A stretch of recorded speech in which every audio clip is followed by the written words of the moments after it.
Hilig mo ang Thai food or gusto mo makatilaw sa Thai food? Inabala ang affordable pero authentic. May natultulan kami ng Thai resto sa Bacolod City.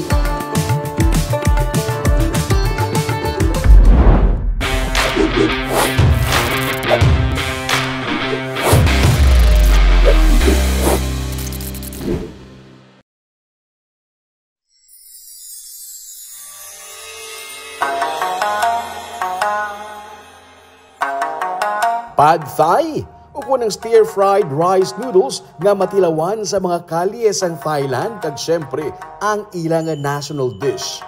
Tom Yum, ang popular nga hot and sour soup nga nag-originate man sa Thailand. Green curry, ginhimo from scratch kag wala nagagamit sang powder. Mango sticky rice, pilit nga may gata kag matamis nga paho. Pila lamang ini sa mga Thai food na pwede i-order sa isa katago nga Thai resto sa Bacolod City. Umalimpas ang una, tubtob subong, ang butikas ang masa, barato ang bulong. Dili lang ini sa may barangay Tangob sa sulod sang Gardenville Subdivision. Grace Pharmacy, handa permi magpuni. Grace Pharmacy. Alin sa Banga Gardenville, mga pilalang ka-meters, ara lang ini sa imong right side, kag sa tabuk lang sang Taoist Chinese Temple. Kita angay, Grace Pharmacy. Ini ang Chinos Walk. 2019, ginsuguran sang couple kasanday Kem kag Paitan. Isa sila ka dekada nga nagtinir kag nagtrabaho sa Thailand. May mga nakatundo sa ilang mga chef sa pagpreparar sang Thai food. It's a blessing. The people we meet are actually blessings. In the same way nga ang nakilala namon dito sa Thailand, they're blessings, and we are forever indebted sa ila. To this day, we are serving Thai food diri sa Bacolod.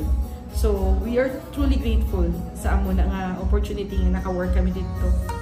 Ginpili nila kutob sa mga gina-consider nila nga mga Thai comfort food. Kag sa nagpauli sila sa Pilipinas, gin-apply nila ang tanan nila nga natun-an dito kag nagsugod sa pagluto sa Thai food. Your favorite food as couple? Yes, it's always the comfort food as a couple. We have some dishes to release pa. This is Pad Thai. Yes. Pad Thai. Pad Thai shrimp. Yes. Okay. One of our best sellers today.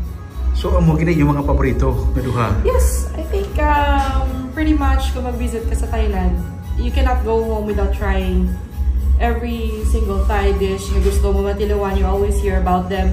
Pad Thai is one of them. Mango sticky rice, Tom Yum soup, krapao of course, and the curry. So kami as a couple, these are our favorite dishes. Mayara man sang krapao nga pwede pork or chicken. Spicy iniya ha kay syempre Thai food pero wala ga katabunan sang kahang ang saboroso nga pork. May pomelo salad man kag syempre hindi madula ang Thai nga beer. Ang Tom Yum, hindi lang prawn ang ila ginagamit. Para sa mga allergic sa seafood, pwede man diri ang beef para ma-enjoy mo sa gihapon ang mainit, sour kag spicy nga Thai soup minus the prawn.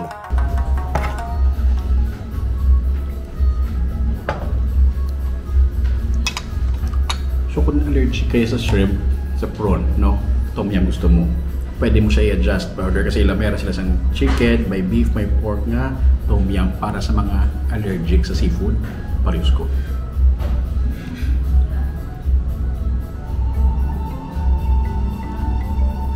Hands-on sila nga duwa sang iyang mister sa pagpreparar sa pagkaon. Every day sila nagapanindahan para fresh ang tanan kag authentic ang ilang Thai food. Naabtan sang pandemic dito pagid nag-boom ang ilang negosyo. Masobra sa 60 ka customer sa isa ka adlaw ang ginadulungan nila sang orders. During that time, people at home, they are craving for something different. Correct. No. So at that time, nang hindi man kami physical store, sa balay lang kami, home kitchen. And then, what we're doing, nag-collect lang kami pre-orders, no? And then, how it feels nga at that time, gali, dito na mo natultulan ang kasulok-sulukan sa Bacolod City. Because there was really a day and a time, so many days and times at back in 2020, nga ang amon nga ginulungan 60 people, Sa isa ka lang, yung 60 ka delivery? Yes. Kamu lang mismo ka Yes. deliver? Those customers, when we say we will deliver the food on or before 12 noon, we are right there at your doorstep on or before 12 noon. Amo kami naka-strict sa time. After pandemic, pinsaranay nila mapigaw ang negosyo pero ginapangita sila sa gihapon sa ilang mga customer. Gani, nagpatukod sila sang isa ka resto diri sa Gardenville. Kag nagakakibot na lang sila kung nga may mga bag-o sila nga customer. Kag iban diri sa ila, mga restaurant owners pa. Kilala nga mga restaurant sa Bacolod.